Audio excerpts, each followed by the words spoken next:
कर्नाटक के पूर्व मुख्यमंत्री और बीजेपी के वरिष्ठ नेता बीएस येदियुरप्पा के बेटे बीवाई विजेंद्र को पार्टी की प्रदेश इकाई का अध्यक्ष नियुक्त किया गया है। उन्होंने बीजेपी नेता नलिन कुमार कटेल की जगह ली है। 2020 में विजेंद्र को बीजेपी की कर्नाटक इकाई का उपाध्यक्ष नियुक्त किया गया था। बीजेपी के राष्ट्रीय महासचिव अरुण सिंह की ओर से 10 नवंबर को जारी एक बयान के मुताबिक बीजेपी के राष्ट्रीय अध्यक्ष जेपी नड्डा ने विधायक विजेंद्र येदियुरप्पा को कर्नाटक बीजेपी अध्यक्ष के रूप में नियुक्त किया है। बयान में कहा गया है कि ये नियुक्ति तत्काल प्रभाव से लागू होगी। For giving me this opportunity to work as a party president in the state of Karnataka, and I would also thank our Honorable Prime Minister Shri Narendra Modi ji for reposing faith in senior leaders in the state of Karnataka. I want to ensure to win maximum seats, maximum number of MPs to strengthen Honorable Prime Minister Shri Narendra Modi ji. I would like to thank Honorable news 2 Pune Bengaluru राजमार्ग पर container ले जा रहे एक trailer ने एक pickup tempo को टक्कर मार दी, जिसमें 2 लोग गंभीर रूप से घायल हो गए थे। घायलों को अस्पताल में भर्ती कराया गया। अस्पताल में इलाज के दौरान 2 लोगों की मौत हो गई। पुणे अग्निशमन विभाग के अनुसार 4 लोगों को मामूली चोटें आई हैं। पुणे बेंगलुरु राजमार्ग पर कंटेनरों से भरे एक ट्रेलर के एक पिकअप टेम्पो से टकरा जाने के बाद राजमार्ग पर यातायात फिर से शुरू कर दिया गया है।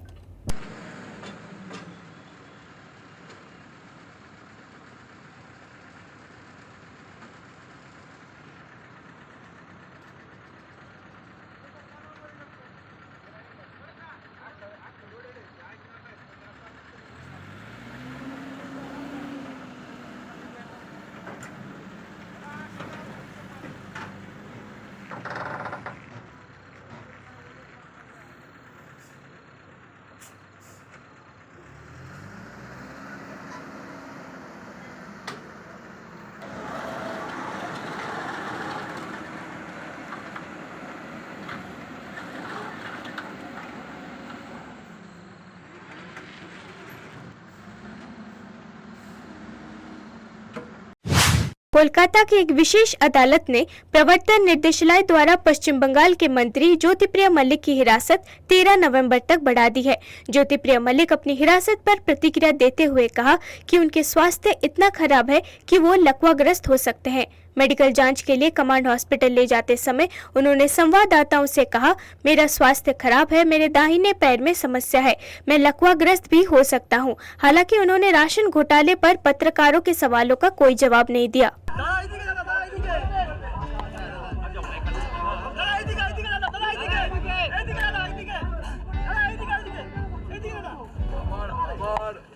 আমার শরীরটা খুব খারাপ। আমার লেফট পা দুটি প্রায় প্যারালিসিসের জায়গায় চলে যাচ্ছে, প্যারালিসিস হয়ে যাচ্ছে। শারীরিক কন্ডিশন খারাপ হয়ে গেছে আমার। আমি আপনাকে বলছি, শুনুন, আপনার হচ্ছে আমি হসপিটাল যাচ্ছি, শুধু চিকিৎসার জন্য যাচ্ছি হসপিটালে। আমি ফিরে আসবো এবং 13 তারিখে আপনাদের সাথে আমার সাথে দেখা হবে, ব্যাংশাল কোর্টে দেখা হবে।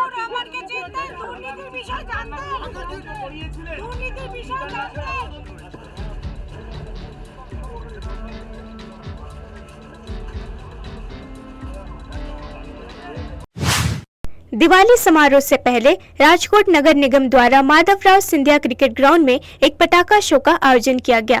आपको बता दें कि इस साल दिवाली 12 नवंबर को मनाई जाएगी। राजकोट शहर अपने 7वें दीपोत्सव के लिए पूरी तरह से तैयार है, जिसमें 24 लाख से अधिक दीपक शहर को रोशन करने के लिए तैयार है। Guinness book of world records की टीम ने सुपर की मौजूदगी में 51 घाटों पर दीपों की गिनती शुरू की है।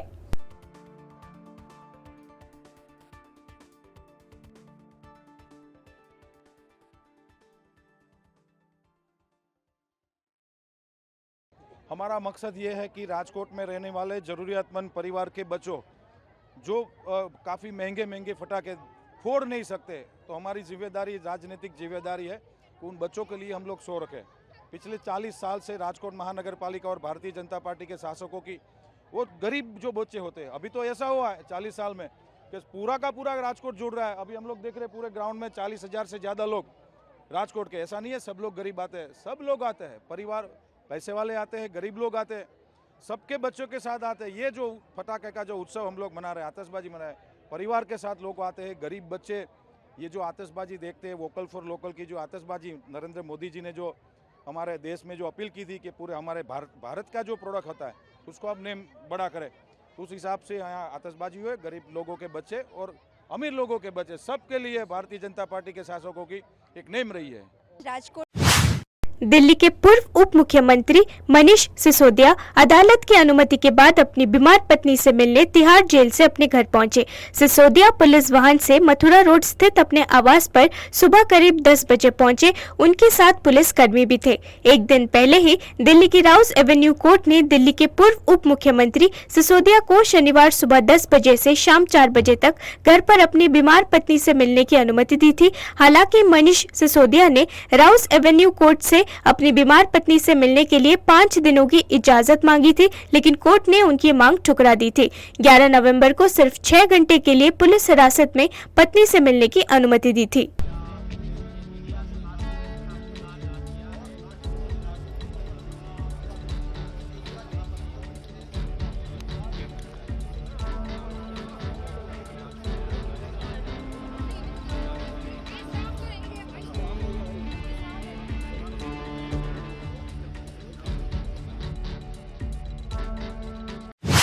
दिवाली की पूर्व संध्या पर अयोध्या आज भव्य दीपोत्सव आयोजित करने के लिए पूरी तरह तैयार है। उत्तर प्रदेश के पर्यटन एवं संस्कृति मंत्री जयवीर सिंह ने आज अयोध्या में शोभा यात्रा को हरी झंडी दिखाकर रवाना किया। भगवान राम पधारे थे, लोगों ने दीप जला करके, घर घर दीप जला करके इस धरा पर के उनका स्वागत करने का काम किया था।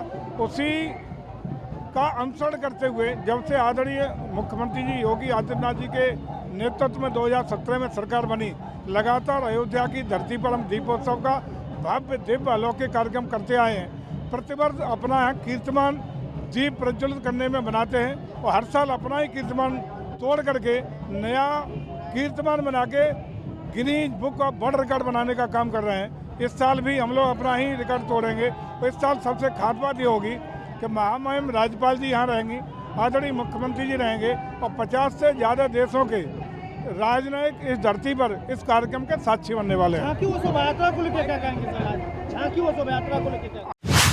ऑल इंडिया मजलिस से इत्तेहादुल मुस्लिमीन के प्रमुख असदुद्दीन ओवैसी ने हैदराबाद में घर घर जाकर चुनाव प्रचार में हिस्सा लिया। वो AIM उम्मीदवार कौसर मोहिउद्दीन के लिए प्रचार कर रहे थे, जो कारवा विधानसभा क्षेत्र से चुनाव लड़ रहे हैं।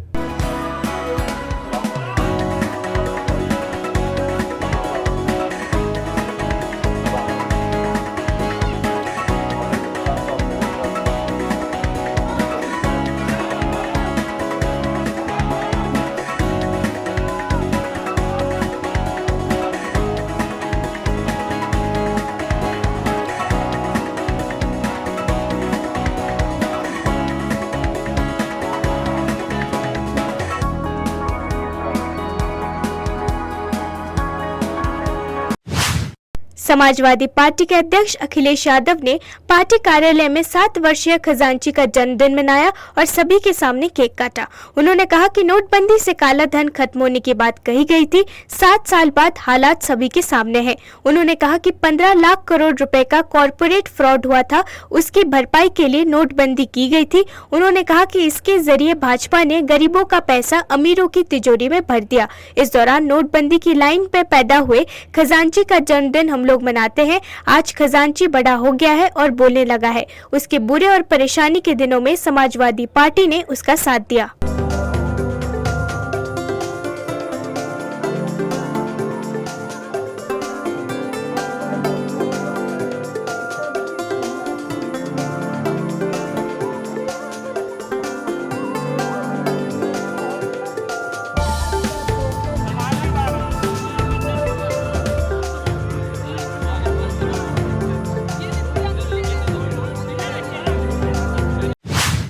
बद्रीनाथ धाम में 2 दिनों से लगातार बर्फबारी हो रही है। अधिकारियों ने बताया कि बद्रीनाथ में 2 इंच बर्फबारी दर्ज की गई। उत्तराखंड के 4 धाम स्थलों में से एक बद्रीनाथ धाम बर्फ की चादर से ढका हुआ है। इस बीच बद्रीनाथ धाम के कपाट 18 नवंबर से बंद कर दिए जाएंगे। बद्रीनाथ धाम के कपाट श्रद्धालुओं के लिए 27 अप्रैल को खोले गए थे।